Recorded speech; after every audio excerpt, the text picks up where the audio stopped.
मेरी last video में बहुत सारे व्यूअर्स ने कमेंट किया था कि मैम हिंदी में भी पढ़ाइए, तो today we are going to learn this topic in bilingual. So today's topic is interest on drawing,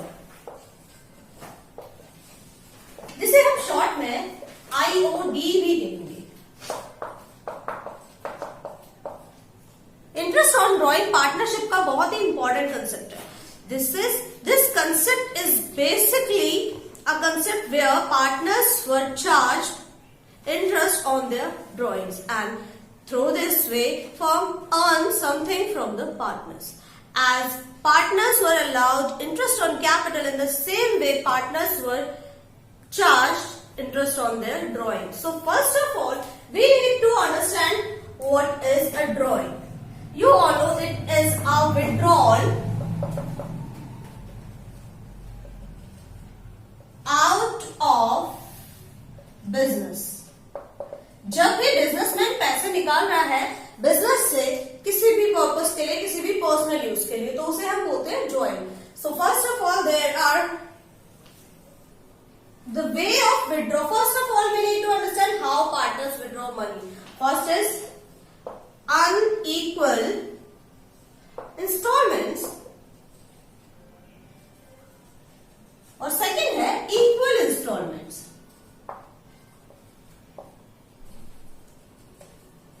अब सबसे पहले तो जब वो अनइक्वल इंस्टॉलमेंट पे ड्राइंग कर रहे हैं और यहां पर टाइम इंटरवल भी है unequal, so we can say unequal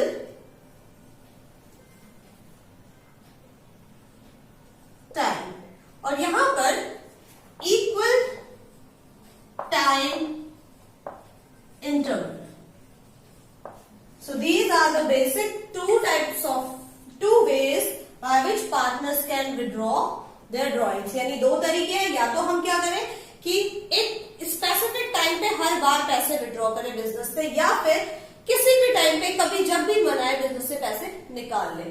तो अगर हम इस तरीके से ड्राइंग कर रहे हैं कि जब मन आया तब बिजनेस से पैसे निकाल रहे हैं, तो इसके हमारे पास दो मेथड होते हैं। First method is simple method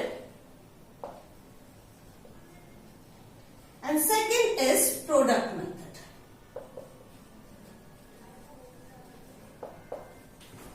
अब हम बात करेंगे जब इक्वल इंस्टॉलमेंट है और इक्वल इंटरेस्ट भी है, यानी यहां पर क्या हो रहा है कि या तो अब सबसे पहले तो इक्वल टाइम इंटरवल की बात कर लेते हैं। इक्वल टाइम इंटरवल क्या होगा? मंथली। दूसरा टाइम इंटरवल आपके पास आ जाएगा क्वार्टरली। तीसरा टाइम इंटरवल हमारे पास आएगा हाफ ईयरली। फिर नेक्स्ट आएगा for 6 month and then we have for 9 months. ये हमने बना दिए टाइम इंटरवल। अब इस टाइम इंटरवल पे भी 3 तरीके के केसेस आ सकते हैं, यानी हो सकता है पार्टनर, हमने बोला सेम टाइम पे विड्रॉ कर रहा है, तो हो सकता है वो एट द बिगिनिंग निकाले, एट द बिगिनिंग, या फिर हो सकता है वो मिड निकाले, और या फिर हो सकता है वो एट द एंड निकाले, यानी लास्ट में ड्रॉइंग करें।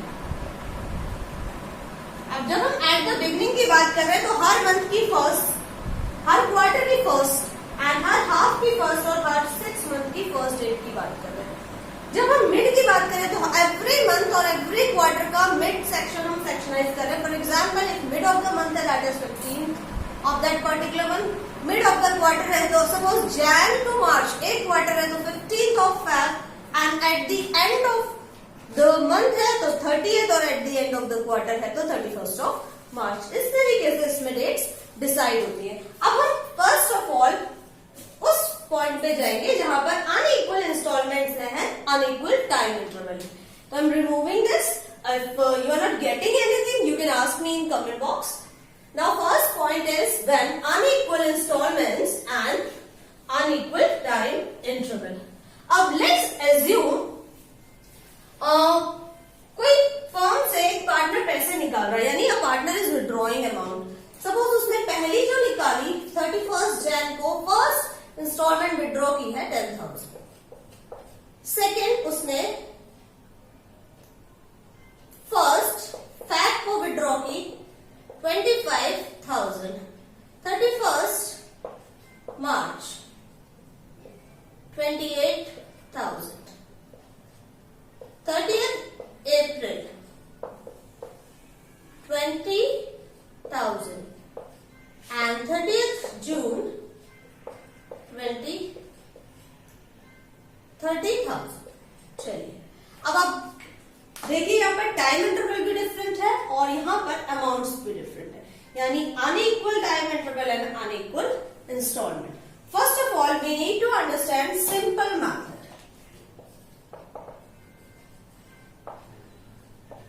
सबसे पहले देख लेते हैं, हम सबसे पहले डेट्स देख लेंगे और दूसरा कॉलम मैंने बना लिया अमाउंट्स का। इसको करने से हमें बहुत ही इजीली क्वेश्चन समझ में आ जाएगा। तो सबसे पहले है 31st जैन, हम मान लेते हैं 2019 क्योंकि जस्ट जो पास ईयर हुआ है वो है 2019। 2020 वैसे भी बहुत रिस्की है, so we are not taking 2020। फर्स्ट 2019, 31st 3/2019 and 30/4/2019 and last 30/6/2019। ये तो बात आ गई डेट्स की, जिसमें कि हमारा कोई फिक्स टाइम नहीं है, किसी महीने की एंड में निकाल रहे हैं, किसी महीने विड्रॉ ही नहीं कर रहे हैं और किसी महीने की बिगनिंग में हम निकाल रहे हैं। वैसे मोस्टली मैंने डेट्स अज्यूम करके ली है, तो मैंने मोस्टली एंड डेट ही लिया। आप चाहे तो इसको चेंज कर सकते हैं। हम अप्रैल को फर्स्ट ले लेते हैं, तो इससे कुछ खास फर्क हमें नहीं पड़ेगा।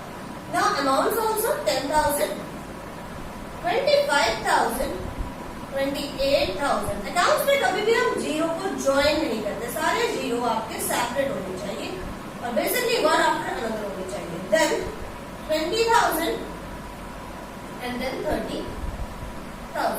अब मोस्ट इंपॉर्टेंट जो चीज आएगी वो आएगी टाइम पीरियड।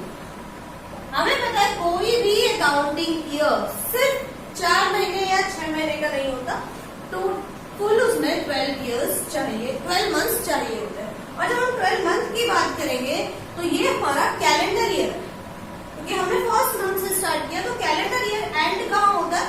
31st दिसंबर में। तो यहाँ से हम काउंट करेंगे 31st जनवरी से 31st दिसंबर तक हमारे पास आ गए 11 मंथ। अब हम काउंट करें फरवरी से दिसंबर तक, तो यहाँ पर भी हमारे पास 11 मंथ। देन हम काउंट करें 30th मार्च से, तो 3 डेज कम हो गए हमारे पास in a year. So how many months left? 9 months. अब हम बात करेंगे यहाँ की, तो ये 4th मंथ स्टार्ट ही हुआ है, यहाँ पर भी हमारे पास पूरे के पूरे 9 मंथ्स है। नाउ 30th 6, यानी अगर 6 महीने हो चुके हैं तो how many months left? 6। Now simple way में हम निकाल लेते हैं। अब एज्यूम कर रहे हैं कि यहाँ पर जो इंटरेस्ट ऑन ड्रॉइंग है वो एट द रेट 10%। तो कैलकुलेट करेंगे, आउट ऑफ 12 ये ड्रॉइंग का इंटरेस्ट जो चार्ज होगा वो 11 मंथ के लिए चार्ज होगा। 10,000 into 11/12 into 10/100। Next we have 25,000 into 11/12.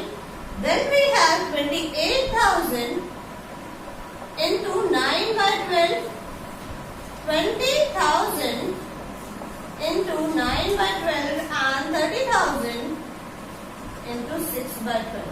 Now percentile 10/100. In all the cases, okay.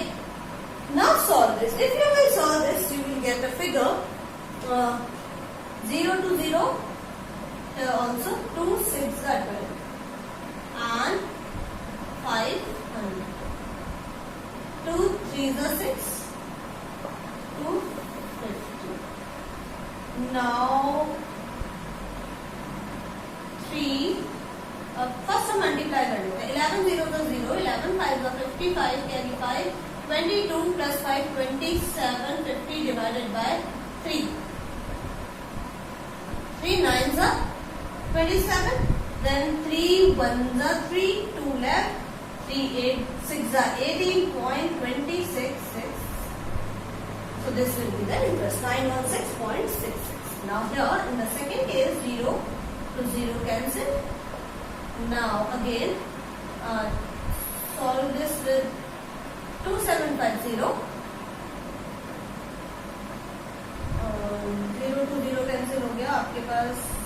here 2500 we have. We'll solve this. 2 6 are 12, 2 1 are 2, 2 2 are 4 and 2 5 are 10, 12, 15. 6 से solve कर लेते हैं इसको फिर से.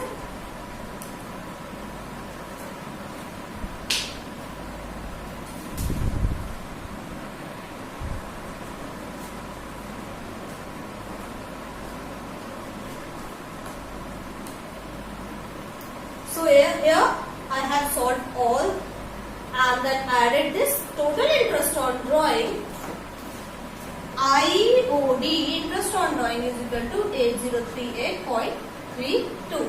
Now we will understand the next method, that is product method. This is the simple method. Now for product method, it is more easier than the simple method. Formula is sum of the product multiply by rate upon 100 into 1 by 12. So sum of the product, how to calculate this? So first of all, we need to calculate product, and product is equal to amount into time period. Product is equal to multiply by 10. So here we are solving. Simple method we have done. Now this is product method. And product method के लिए formula हमारे पास है product multiply by rate upon 100 into 1 by 12. अब product निकाल लेते हैं. 11,000. Here we have 0 0 0 5 2,75,000. 11,000 then 2,75,000.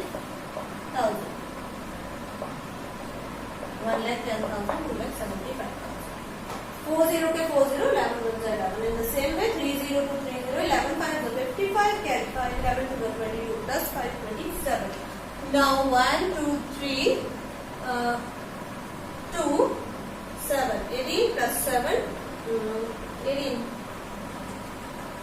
19, 20, 25.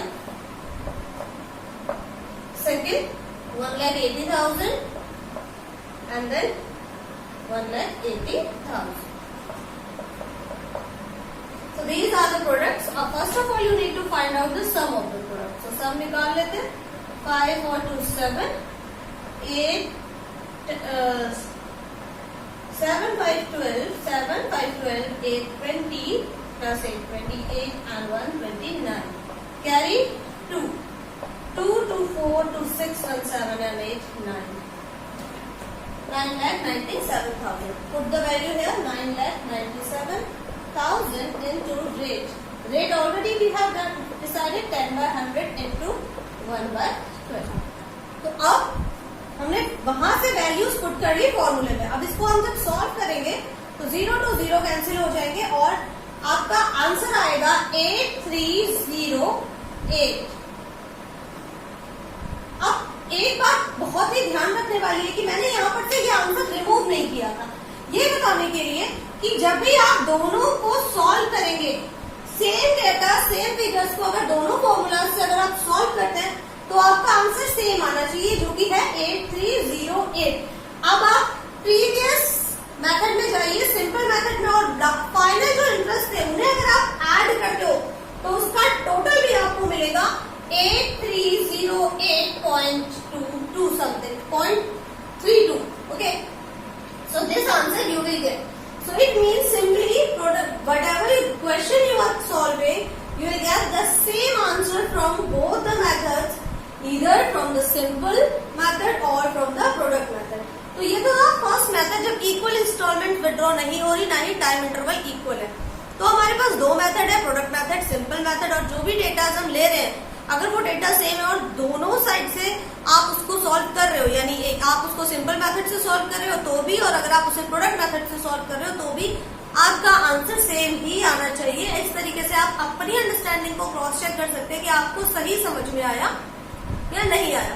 दूसरी चीज, अगर एग्जाम में आपको क्लियर नहीं दिया है कि आपको सिंपल मेथड ऑप्ट करना है या फिर आपको प्रोडक्ट मेथड ऑप्ट करना है, तो उस कंडीशन में आप कोई भी एक मेथड ऑप्ट कर सकते हैं और उस मेथड को ऑप्ट करके आप अपना आंसर इजीली निकाल सकते हो. तो जो कि मुझे लगता है प्रोडक्ट मेथड ज्यादा इजी है, तो आप प्रोडक्ट मेथड को ही ऑप्ट कीजिएगा, टाइम सेविंग भी होता है, उसमें बार बार मल्टीप्लाई की जगह हमें एक बार ही बड़ा सम मिल जाता है जिसको हम मल्टीप्लाई या डिवाइड कर लेते हैं। सो आज हमने सीखा unequal installment and unequal interest, amount of unequal amounts and unequal time period. Tomorrow we will learn equal